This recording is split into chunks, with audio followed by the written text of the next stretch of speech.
watu ambao wamepewa ni neema, vile vile pia ni mtihani na ni fitna. Hakuna haja kwenu nyinyi mnitii mimi hata kama mimi ni kiongozi.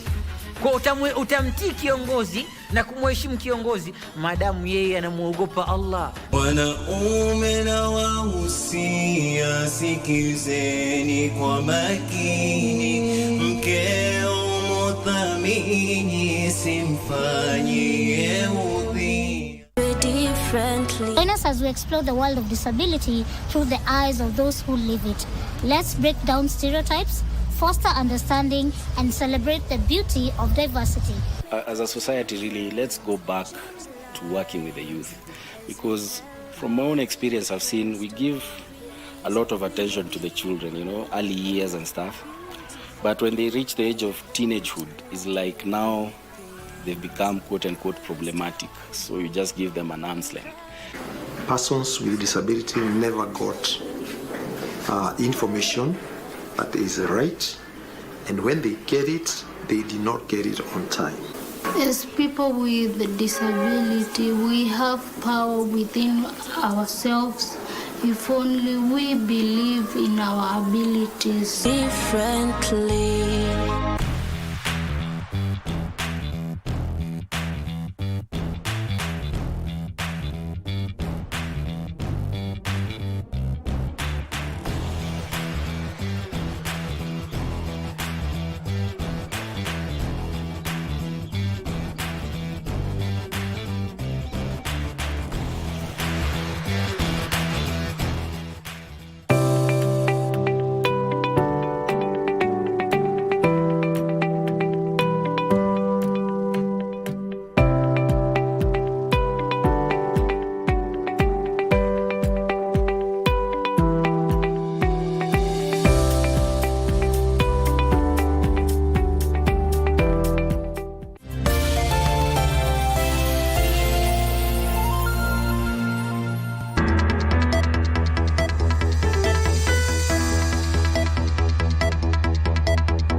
Good afternoon and a warm welcome to KBC Lunchtime News, the day being the 4th day of October 2024, a very historical day as the Kenyans make their public participation, their message and their feelings known in regards to the DP Gachagua impeachment motion. We're keeping tabs on what is happening in various parts of the country. Welcome to the broadcast. Byron Abuli will assist me with the sign language interpretation. My name is Ben Troy-Njoe. We begin our live broadcast from the great county of Kisumu, where my colleague Wycliffe Okech has been keeping tabs with the public participation exercise in regards to DP Gachagua's impeachment motion. And he now comes to us live to give us exactly what has been going on. Earlier on, we had witnessed some cases of violence in some parts of the country, which we'll be looking at a little bit later. Wycliffe?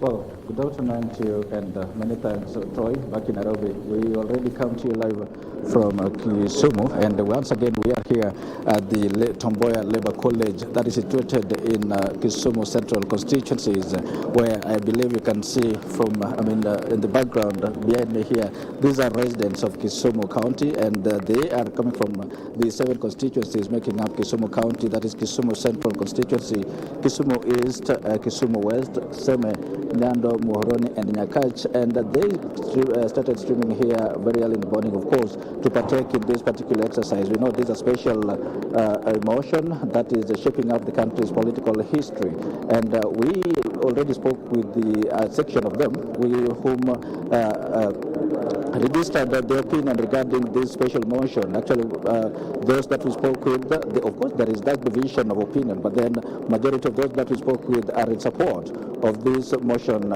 given the 11 charges that have been leveled against the Deputy President Rigathi Gachagua, and they are the opinion that Kenyans they need value for their time. Actually, they woke up early to vote, and they voted the president for the presidency. That is the president and his principal assistant being the deputy president. But then now they feel that the deputy president is somehow insubordinating the head of state, and in that case, they are of the opinion that the deputy president should vacate office and allow the president to appoint someone else to help him shape the country and carry the country's political development agenda forward. Like I've mentioned, these are residents of Kisumu from different constituencies. What's happening now is that we don't have the oral submissions on. Now is that those that are here are given a chance to fill in the forms. We already had the template form where the residents have been, Kenyans have been motion to impeach the president, and of course all the charges are ingrained on that particular form, and that is what's happening here. And you can see that exercise is being guarded by the staff from the National Assembly. Of course, we do not have the MPs here, but we are informed that the members of Parliament are given those forms actually to guide the exercise in their respective constituencies, and that explains the reason why we don't have the members of Parliament here, as this exercise is being guided by the staff of the national.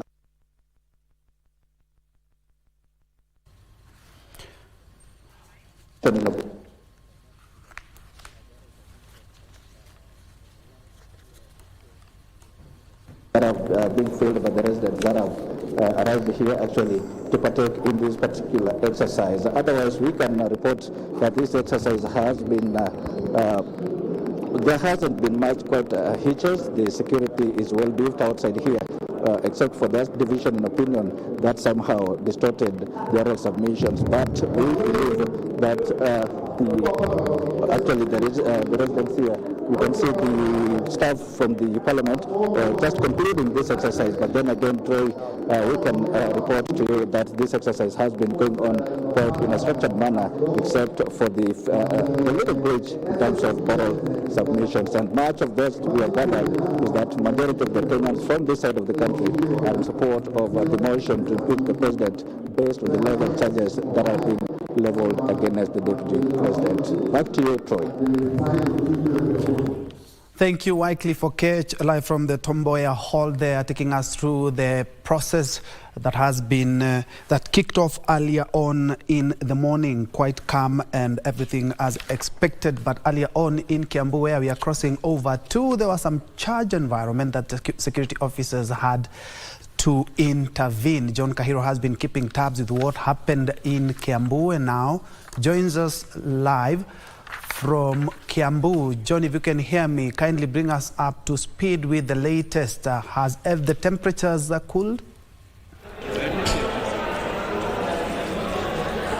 Thank you so much, Ben Troy Njue, and once again we're coming to you live from the Kiambu Town Hall, whereby we just pitching camps here to just ensure we give you a live update on what is happening here. Remember, today is a day set for Kenyans to give their opinion on the recently tabled motion to impeach the Deputy President Rigathi Gachagua. And what is in here, as I told you earlier, we actually experienced confrontations among locals, and of course they were actually questioning on the transparency of this particular exercise. That confrontation ended after the deployment of police service and of course police officers who made sure that peace is restored here. And immediately after that, that exercise continued, but just 30 minutes later or so, that exercise was actually disrupted following the continued confrontation and of course fights between the locals who were questioning on the transparency of this particular exercise. Maybe you just want to join some of these locals who have not been in a position to ascend or to give their opinions on this particular motion so that they can tell us what they feel about this particular day. Pengine ujonge mbele utuambie maoni yako ni yapi kuhusu maoni yangu kuhusu hii mambo ilikuwa inafanyika hapa leo. Ya kwanza tulikuwa tunajua kuna public participation inakuja kufanyika hapa, na wakati tunaambiwa public participation, sisi tunajua ni watu kutoka maeneo mbalimbali wakuje watoe maoni yao. Lakini wakati tulifika hapa tulipewa forms ambazo ni photocopies ya zile forms ambazo ziko na maneno ya kuondoa Gachagua kwa kiti. Tukaambiwa hakuna mambo ingine ya kutoa maoni, ni hizo forms tunaleta tujaze tuende. Lakini sisi tunajua kama raia wa hapa, hawa wabunge wetu wamelala kwa vilabu na wafuasi wao wakijaza hizo forms. Kwa hivyo tunajua forms tayari zisapelekwa, lakini ndio sasa tukasema kama wanataka kufanya public participation waulize maoni ya watu wa Kiambu. Watu wa Kiambu tumetoka na tumesema hiyo maneno yote tumekataa. Kwa hivyo sisi kwa mambo ya hiyo forms, kuna forms mara mbili, kuna moja ambayo ni original tumeiona hapa kwa hii hall ambayo iko na rangi ya green, na kuna ile ingine photocopy. Sasa hatujui ni gani wanaenda kutumia huko. Kwa hivyo hatuna uhakika wowote kwamba hii process ilikuwa halali. Sasa tunataka kuomba hivi, hii maneno yote ya signatures iondolewe kwa hii impeachment motion, kwa sababu hata hakuna IEBC yenye itaenda ku verify hizo signatures zenye hao wabunge wamelala wakijaza, hakuna mtu ata verify. Kwa hivyo hii process yote imekuwa an illegality, iondolewe, watu watoe maoni kwa kujiongelesha. Those are some of the views of these locals who continue to fault this exercise, saying, it is lacking transparency in the manner in which it is being conducted. And that is the same very reason that, as you can see, my camera person can just show you, these are empty seats. These are locals who are expected to just settle here and, of course, give an update or give their opinion on whatever is happening. But as we speak, that exercise has been disrupted. And, of course, you can see these empty seats. Maybe to just continue interacting with these locals to tell us more about this particular motion and what is their view about the same motion. Pengine wanzi na jina lako tuambie kwaje. Majina yangu ni Borwa Shege, nimetoka Kiambaa Sub-County. Kuhusu leo, mambo ambayo ilikuwa ifanyike leo, tulianzia vizuri hii process na ikafikia mahali kukawa na furugu na fujo. Lakini jambo la kwanza, kuna mahali tulisomewa na wakili yule ambaye alikuwa anajaribu kuaddress, ikasemekana ya kwamba Deputy President yeye ni mkabila, na kile ambacho kiliweza kutufanya sisi kama wakaaji wa Kiambu tugadhabike sana ni kwa sababu wakati inasemekana ya kwamba Deputy President ni mkabila, wakati tunajua vizuri sana hata taifa nzima na dunia mzima 2022 Rigathi Gachagua alizunguka Kenya mzima akifanya kampeni za William Ruto. Sasa swali letu ni hili, William Ruto ni Mkikuyu ama ni wa tribe gani? Kwa sababu ile kampeni na siasa ambayo Rigathi Gachagua alikuwa anafanyia William Ruto na tunajua vizuri sana William Ruto si Mkikuyu, ila hali Rigathi Gachagua ni Mkikuyu. Kwa hivyo wakati inasemekana ya kwamba Rigathi ni tribal, tunaona ya kwamba hii ni jama, hii ni fitina ambayo imeletwa kwa deputy president, wakati inasemekana ya kwamba yeye ni mkabila, kwa sababu siasa ambayo amefanya. William Ruto ndiye rais wa Kenya na William Ruto si Mkikuyu. Kwa hivyo tunakatana na mambo haya kabisa, na tunasema ya kwamba sisi wakaaji wa Kiambu hatutaki hii impeachment. Jambo lingine, sisi hakuna mtu ambaye tulituma wabunge ambao tulichagua, tuliwatuma kule bunge wakafanyia wananchi wa Kiambu kazi, lakini si kazi ya kwenda kuimpeach deputy president. Kwa hivyo sisi msimamo wetu ni ya kwamba sisi hatutaki impeachment hii iendelee, na tumesimama na Rigathi Gachagua kwa sababu sisi wananchi, si wabunge walichagua Rigathi Gachagua, ni sisi wananchi wa Kiambu ndio walichagua deputy president. Hiyo ndio maoni yetu. Asante sana, na pengine we can just talk to another local here to just give us the views on this particular exercise. Pengine jitambulishe alafu. Mimi ni mkazi wa hapa Kiambu County, napiga kura Kiambaa, na kitu cha kwanza, hii exercise imekuwa ambao haieleweki kwa sababu hakukuwa na civic education ya kuelewa. Hii ni kitu ambayo inafanywa kwa mara ya kwanza tangu tuwe na katiba mpya, na kwa hivyo ukiangalia uhamazisho umma haujui ni nini kinaendelea, na kwa hivyo wanapopewa zile forms mtu anashindwa hii fomu inasema nini. Na hata hivyo fomu zimekuja zikiwa nyingi, kuna iko na muhuri, kuna zingine na hazina, mpaka watu wakachanganyikiwa tunaenda wapi. Sisi kile tunaomba ni watu umma upate uhamazisho ndio waelewe hii process yote inaendelea namna gani, maana pasipokuwa na uhamazisho hakuna kitu watu watajua. Elewa ya kwamba hapa kuna wamama wazee, hapa kuna wababa wakongwe, na kuna watu ambao hawaelewi. Usipowapatia uhamazisho tena, hiyo time kicho kipindi kimekuwa kifupi sana, ati watu wakuje leo, ikifika siku 11 ni basi. So sisi tunaomba umma kwanza upate civic education concerning this matter. Thank you.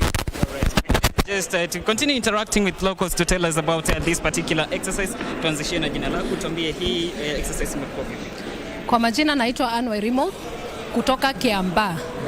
Sisi ni mimi nakuja hapa kama DP wetu Rigathi Gachagua anaambiwa ati amefund Gen Z. Hapana. Ungekuwa hapa Kiambu uone Gen Z wale wamekuja, hawakuwa wamepatiwa kitu na mtu, hawakuwa wamepatiwa fare na mtu, na sisi kama wamama na sisi kama watu wa Kiambaa na Kiambu tunasimama na DP wetu Rigathi Gachagua. Kufa makanga, kufa ndereva. Asante sana kwa maoni yako. Those are just some of the views of the locals here. Maybe to just tell you, Ben Troy, is that, we got a position to speak to the, officials spearheading this exercise, and despite this exercise having, been disrupted, they still have they are also optimistic that this exercise will be enough. By the end of the closure of business, more locals in Kiambu County will be in a position to give their views pertaining this particular motion to impeach the Deputy President Rigathi Gachagua. And of course, they've called, on all locals to actually turn up in large numbers so that they can just give their views on this particular political debate, which will be in a position to have some, very heavy political implications on the second in command, that is His Excellency Rigathi Gachagua. Back to you in studio, Ben Troy. Thank you, John Kahiro, live from Kiambu County. Charged sentiments there. And again, I wish to reiterate that the views expressed by Kenyans do not necessarily represent those of Kenya Broadcasting Corporation. But talking about comments, we now cross over to the great county of Busia, where residents have come out in their numbers, in their droves, to also have their voice heard in regards to the public participation exercise that is geared towards ensuring that Kenyans' voices are heard in regards to the impeachment of Deputy President Rigathi Gachagua. Let's cross over to Busia.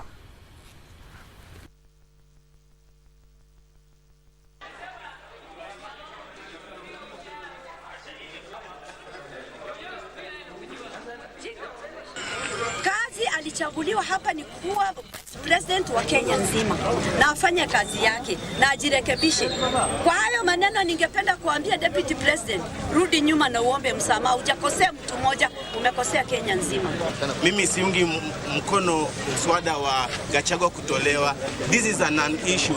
Kwa kweli in Kenya we have various issues that we should be dealing on currently, like joblessness, uchumi ya wananchi na hata mambo na SHA, shifting ya SHA. That one should be given priority katika kupeana maoni ya wananchi.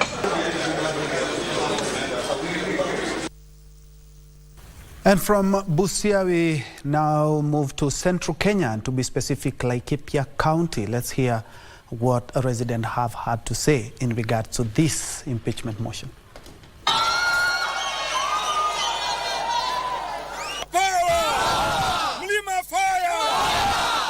Exercise yote ya kupigiza hizi kura ni exercise gushi.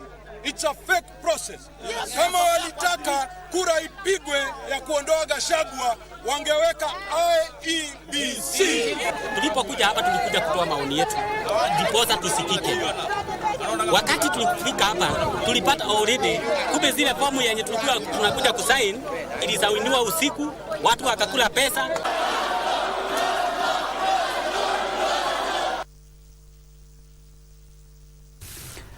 Yeah, and that was earlier in Laikipia. We'll ensure that we give you a 360 degrees coverage of how Kenyans are taking up the public participation exercise in various parts of the country. Remember, the exercise will conclude at about 5 p.m.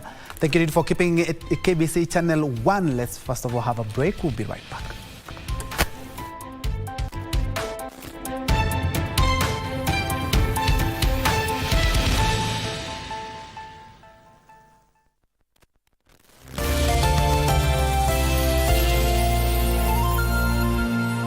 Ugonjwa wa kupooza au polio unalemaza, waweza pia kuua na hauna tiba.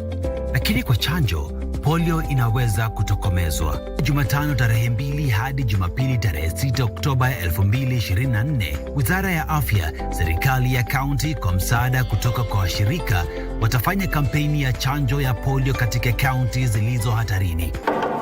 Ngeni? Yaani unaingia tu bedroom ya mtu bila hata heshima. Anyways, nimetumana kuzoto kula. Toka. You need to leave. Alex. Mpaka naingia bedroom. If you're feeling uncomfortable, kindly leave. Mbona unajua huku? Karibu kiti. These sofas look familiar. Chanjo ya polio na nyinginezo zimefanyiwa ukaguzi, kujaribiwa na kuthibitishwa kuwa salama, hivyo basi zinafaa. Chanja na umlinde mtoto wako sasa. Ujumbe huu umeletwa kwako na Wizara ya Afya, UNICEF na washirika wengine. Mom, you need to call Kaikara, sahi. Uko sure? Yes, I know all that. Yeah, I'm available for a sit down. I know a strong man. Not what I'm looking at right now. You know very well what your father is involved in, right? Millicent ameshaanza kesi. He's expected to appear in court tomorrow. Si anajua karibu majudges wote hapa hivi Nairobi. Nimekutana na Alice kwangu, wewe ndio umemtuma? No. I don't do that. Why should she think mkona hizo any documents to do with the case kwa nyumba? Those people are desperate. And please tell Millicent to stop avoiding me. Nasikia ulikuwa unanitafuta. A friend in need is a friend indeed.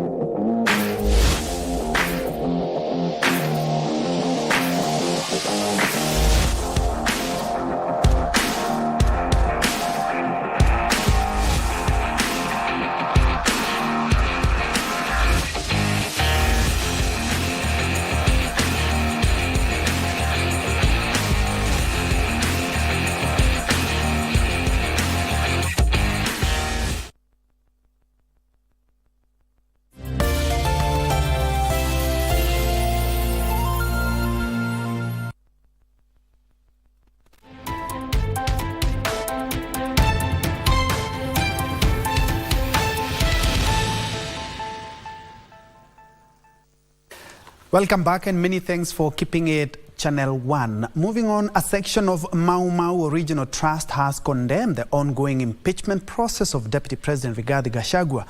The group is instead urging Parliament to focus its energies on the war against corruption and stalled projects. Ukabaila ule umekuwa katika nchi hii ya Kenya miaka mingi, ni lazima uondoke. Tunajua Bwana Gachagua anapigwa kwa sababu ndiye yeye alisema Mau Mau na Wakenya wote wa kabila zote wa community zote wapate haki yao. Kwa hivyo tumekuomba ya kwamba usimame, mukae chini na Deputy President ili muweze kuongeleshana na musalimiane, muweze kumaliza hii furugu ambazo zinaangamiza Wakenya. The impeachment is forming bulk of our news this afternoon, and of course after this live newscast we'll be back with my panelists to see which is the way forward for Deputy President Rigathi Gachagua and what options does he have. That is a discussion that we'll be having a little bit later on this afternoon. But moving on, Kenyatta University Teaching, Research and Referral Hospital Management has dismissed claims that patients were turned away after being unable to access treatment under the new Social Health Authority scheme. The hospital's Chief Executive Officer Ahmed Dagane admitted that the facility faced challenges on Tuesday when the country transitioned from the National Health Insurance Fund (NHIF) to the Social Health Insurance Fund. He confirmed that services are back to normal.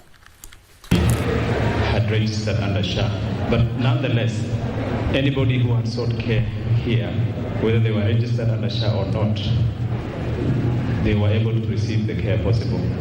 Of course, we want to forestall those rumors that some patients have been turned away and others have been asked to pay cash. That's not true.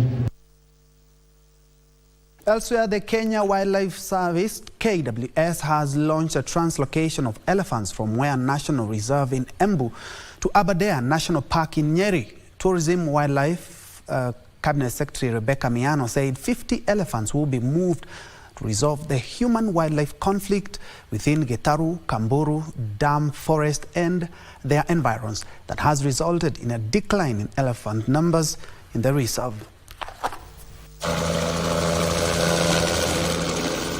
Rebecca Miano ameweza kuja hapa wakiwa na Director General wa KWS ndio tuanze hiyo process ya kuwachukua hao ndovu na kuwapeleka kwingine.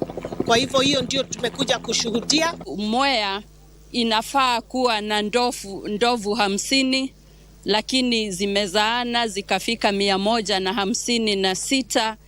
Kwa hivyo inafaa zingine ziondolewe. Kenya Wildlife Service imepanga vizuri sana. Hawa ndovu 50 watahamishwa wale binafsi, na pia familia za ndovu zitapelekwa pamoja, zinapelekwa Aberdare National Park.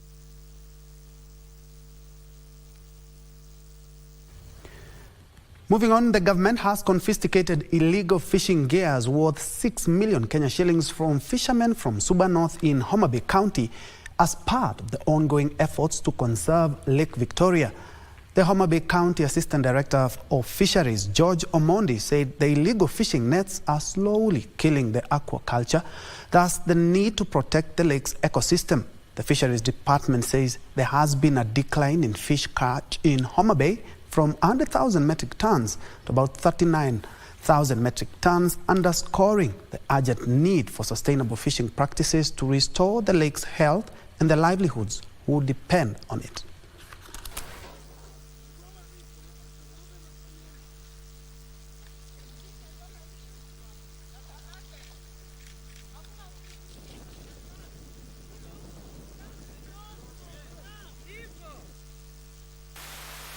When the fishery resources in the lake are managed properly, we will get the economic benefits desired thereof.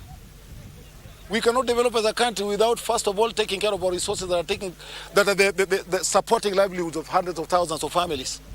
we've got to be responsible fishers. The fishermen have turned them to send them along the shore, destroying the breeding sites and even catching the young ones, the juvenile fish.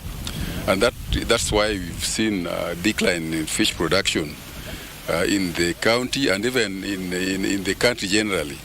So we are not going to accept that, and we would like to appeal to our fishermen to abide by the law and do responsible fishing. In other news, stakeholders in Malindi have partnered with the county government to train healthcare managers on the disposal of hazardous waste in hospitals and clinics. Workers in health facilities will be sensitized on proper segregation and disposal of waste to reduce the risk of infections and pollution to the environment. This initiative was brought in by the PWAM, and the essence of having this sensitization meeting is actually to sensitize our managers of the healthcare facilities within Mandi sub-county on healthcare waste management. We came up with an idea, because we had to get down to the root cause of the problem. Why is this happening? Even when the hospitals are segregating, why is waste still ending up together, dumped at the dump site? So we came up with this training to sensitize the people, be able to monitor the type of waste, be able to monitor also where the waste is ending, be able to monitor the waste collectors who are collecting waste from the hospitals and from the clinics. To security matters now, where police in Homa Bay County have detained an 18-year-old man for allegedly defiling a 7-year-old girl. It is alleged that the man sneaked into the minor's home in Shauriako Estate in Homa Bay while her mother was receiving treatment at the Homa Bay County Referral Hospital.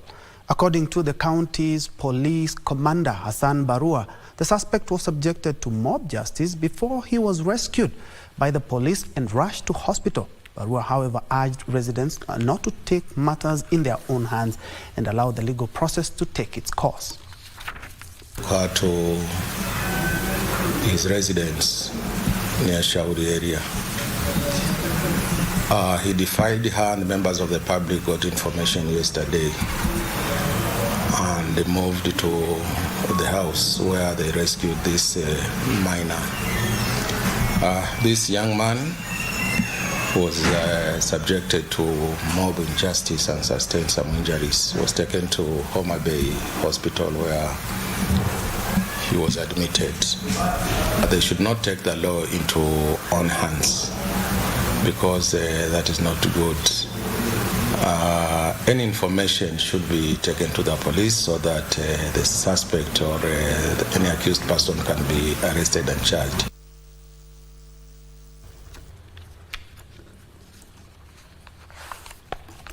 Community-based organizations are taking the lead in empowering young girls and communities in Transmara, Narok County.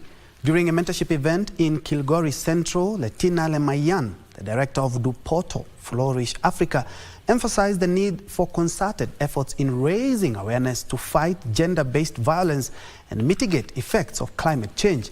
The organizations, which also include Good Samaritan and Second Hope Foundation, have planted over 700 tree seedlings at Ontanki secondary and primary schools as their contribution towards the government national greening agenda. As you well know, having coming from this part of the community of the indigenous Maasai, early marriages and teenage pregnancies is a bigger problem actually. So we are just trying to suppress that, and as CBOs we gathered here to ensure that this initiative is successful. So today we planted, we collected around 700 seedlings, and we've managed to plant close to 100, and we are making sure that this initiative goes on for the next maybe 1 week. Plant more trees! Plant more trees!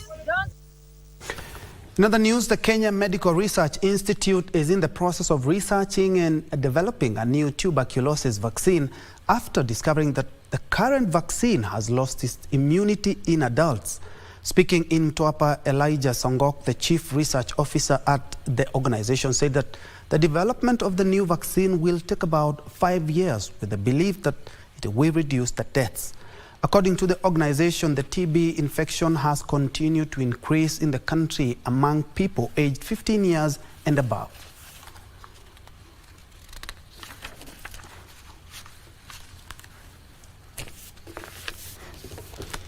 Na tumeanza tena kuangalia kuna hii TB bacteria imeanza kufanya hiyo kuwa resistance ama yasikii hii mambo ya hii vaccine. So KEMRI inafanya uchunguzi kwa vaccine ile mpya. Hiyo tunajua hiyo vaccine itaanza kufanya kazi kabisa katika ile viruses ama bacteria zote. So TB yes haziwezi kukingwa na hii vaccine iliyoko sasa. So hiyo vaccine naita M72SO1E. New one, hiyo tunafanyia uchunguzi sasa.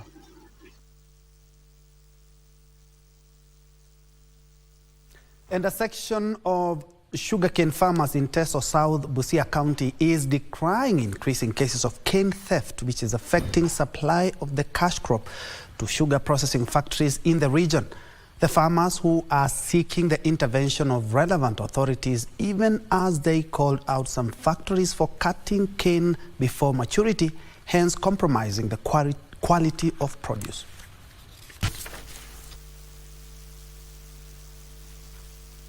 Leo nimekuja kutembelea shamba yangu, nimepata shamba yangu imekatwa.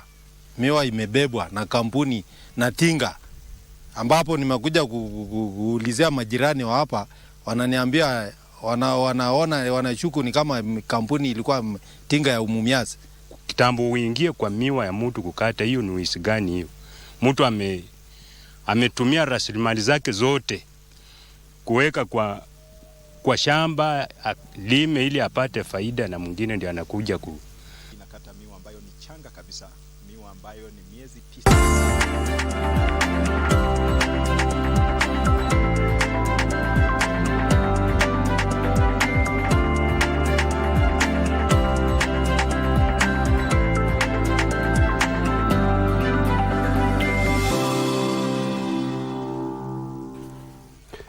In business, the government has stepped up surveillance to stem the rising cases of illicit financial inflows in Kenya.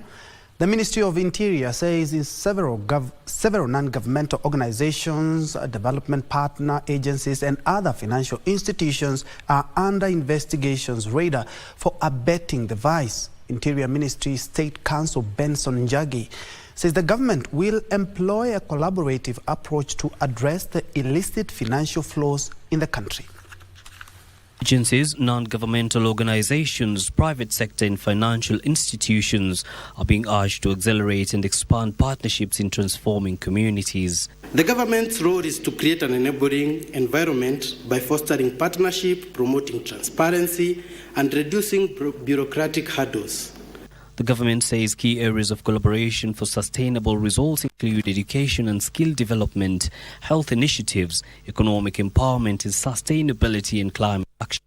It involves understanding the unique needs of our non-governmental organizations and public benefit initiatives and offering tailored solutions that empower you to achieve your mission. Technology offers new ways to collaborate and enhance transparency. This even as financial institutions are leveraging on NGOs' grassroots insights to co-create financial products that not only address immediate needs but also promote long-term sustainability. Public-private partnerships are very essential in advancing infrastructure, healthcare and education. We have developed specific funding models designed for NGOs, working capital financing that aligns with your cash flows patterns, cash management services to ensure compliance and efficient fund allocation. Stakeholders are further calling for enhanced open dialogues on how to better support one another and develop strategies that reflect the realities of their work. Yusufar reporting for Lunchtime News. Now, Water and Sanitation Cabinet Secretary Eric Mureithi is warning contractors due to delays in finishing key water infrastructure projects in the country. The CES says contractors whose work is behind schedule will be penalized in termination of the contracts. Various water projects have faced major delays due to land compensation row, pending bills and payment delays. Speaking in Malava, the Cabinet Secretary emphasized that the government is committed to ensuring that the projects are completed on time to meet public needs and avoid cost outlays.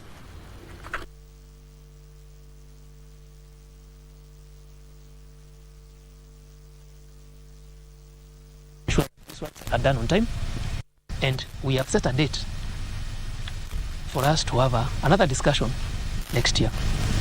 These are key flagship projects whereby even His Excellency the President himself pronounced himself when he was here, and we are doing follow-up on a bi-weekly basis, both from the agency and also from the ministry. The progress is not good, to be honest, and contractors have to collaborate with us.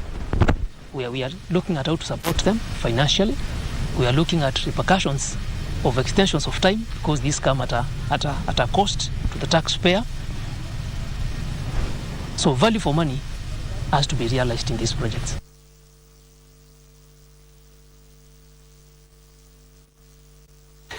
Very well, at about 37 minutes past the top of the hour, we are due for a second break. But when we come back, we delve into the world of sports. Plenty of action last night in Europe.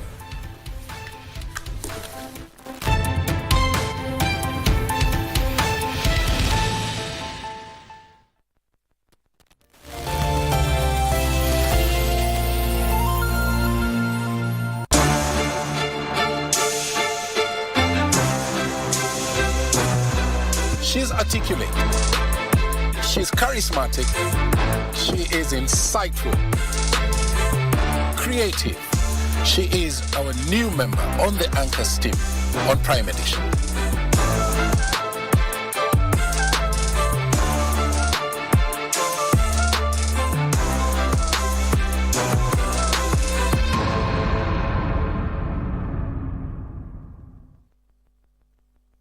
Alienda hospitali, aliambiwa nini? Kifua. Tiny but fatal. Enda mpaka kwa nini, kwa neema. Hatukusaidika vizuri. Join our reporter Pichu Chemtai this Sunday 6th October as she brings us the tribulations of Kamulu residents whose exposure to particulate matter, an air pollutant in the billowing dust, is taking a toll on their health. Mom, you need to call Kaikara, Sahi. Uko sure? Yes, I know all that. Yeah, I'm available for a sit down. I know a strong man. Not what I'm looking at right now. You know very well what your father is involved in, right? Millicent ameshaanza kesi. He's expected to appear in court tomorrow. Si anajua karibu majudges wote hapa hivi Nairobi. Nimekutana na Alice Kongu, wewe ndio umemtuma? No. I don't do that. Why should she think mkona hizo any documents to do with the case kwa nyumba? Those people are desperate. And please tell Millicent to stop avoiding me. Nasikia ulikuwa unanitafuta. A friend in need is a friend indeed.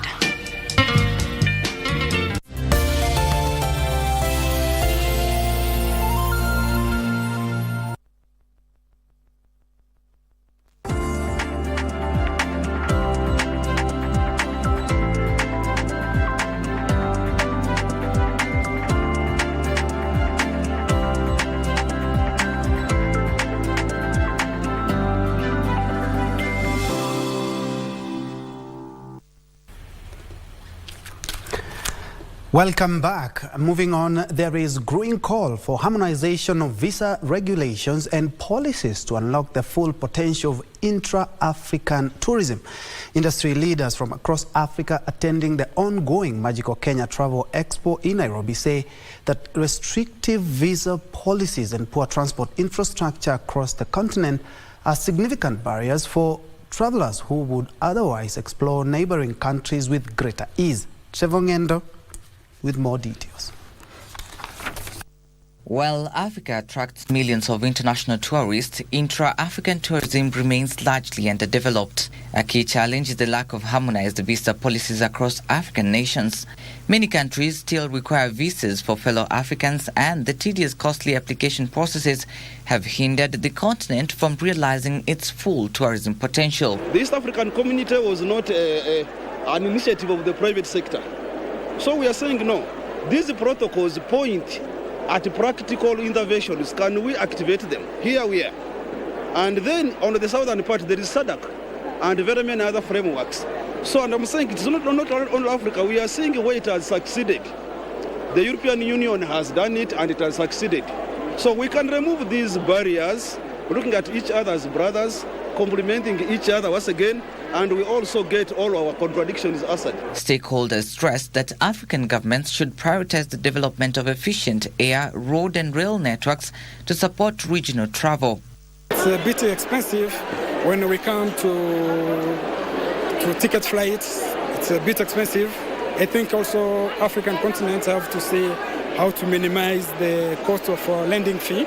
For example, I think that will help us to sell and promote Africa or East Africa. They are calling for collective marketing strategies to promote intra-African tourism through regional campaigns. You cannot be an island. You need people. And therefore, we are partnering with people from Nigeria, South Africa, Uganda, Tanzania, and Selling Africa has won. That has really enabled us because we realized long time ago we were losing a lot of business because you realize you have a partner in Tanzania, and when someone wants a package to Tanzania, you engage them. And they could mark up from their side, and then when they bring you the quotation, again you mark it up from here. We realized we were losing it because the quotation were very, very expensive. The week-long Magical Kenya Travel Expo has attracted over 4,000 delegates from various countries worldwide from the hospitality, transportation and tourism industries. Trevor Ngendo for Lunchtime News.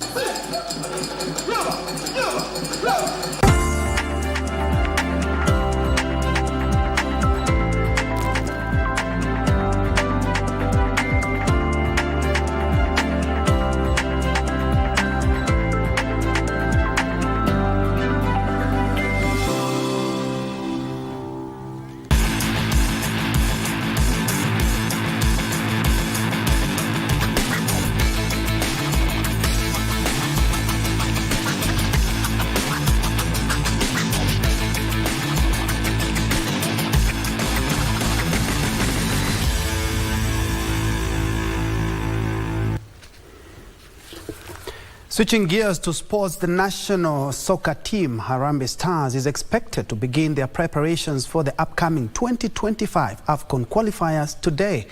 The 28-man provisional squad named by head coach Engin Firat is expected to head to camp in readiness for their Group J qualifiers against Cameroon. Among the players named by Firat in his squad include Gor Mahia's quintet of Sylvester Owino, Alphonse Omija, Geoffrey Ochieng, Rooney Anyango and Austin Othiambo. Tusker FC midfielder David Odoyo is set to make his debut after receiving his first national team call-up.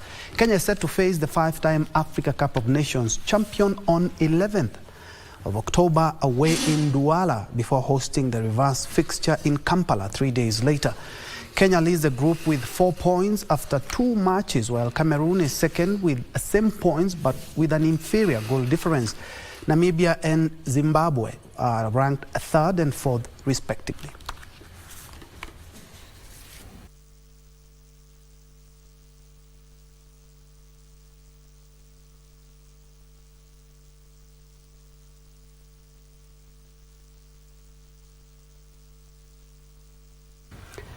And further afield, Chelsea kicked off their UEFA Conference League campaign with a 4-2 win over Belgian side Ghent as their bid to qualify automatically for their knockout round of the 36-team league.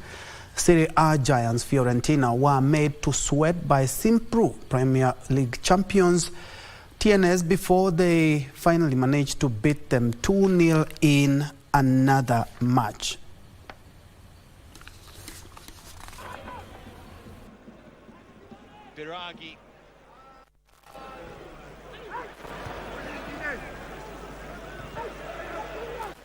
May got a call from Adley, who breaks through for Yassine Adley.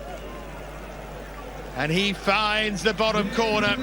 Dodo with another resistance. Finally broken.